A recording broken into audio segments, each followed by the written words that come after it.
বলিউডের অভিনেত্রী কাজল যে রকচটা ও ঠোঁটকাটা স্বভাবের তা মোটামুটি অনেকেরই জানা। এমনকি বহুবার গুঞ্জন শোনা গেছে শুটিং ফ্লোরে কাজল নাকি কথায় কথায় এতটাই রেগে যেতেন যে শুটিং ফ্লোরের অন্যান্যরা তটস্থ হয়ে থাকতেন।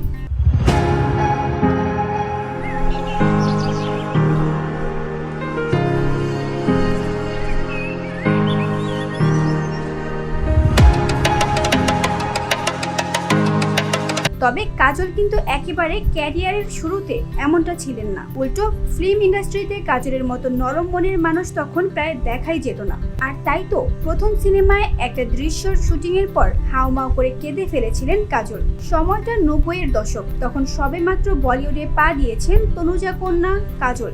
সিনেমার নাম বেখুদি। কাজলের বিপরীতে নায়ক হিসেবে কামাল সাদানা। এই সিনেমার একটি দৃশ্যে কামাল সাদানাকে চড় মারতে হতো, কিন্তু ক্যামেরা অন হওয়া মাত্রই কাজল পিছিয়ে আসছিলেন।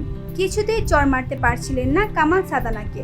ফলে রিটেকের পর রিটেক। কাজলের ওপর রীতিমতো রেগে গিয়েছিলেন পরিচালক।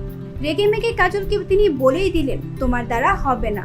ব্যাস, পরিচালকের এ কথা শুনেই কাজলের যেন জেদ চেপে বসলো। এরপরেই কামালের গায়ে ঠাসিয়ে চড় মারলেন কাজল। কাজল এক সাক্ষাৎকারে বলেন, কামাল খুব ভদ্র একটা ছেলে, খুব শান্ত স্বভাবের, ওকে এমনটা করতে চায়নি। এতটাই খারাপ লেগেছিল যে আমি হোটেল রুমে ফিরে হাউমাউ করে কেঁদে ফেলেছিলাম। পরে কামালই আমাকে বুঝিয়েছিল এটা শুধুই একটা অভিনয়। কামালের এ কথা শুনে আমি সেদিন আরো কেঁদেছিলাম।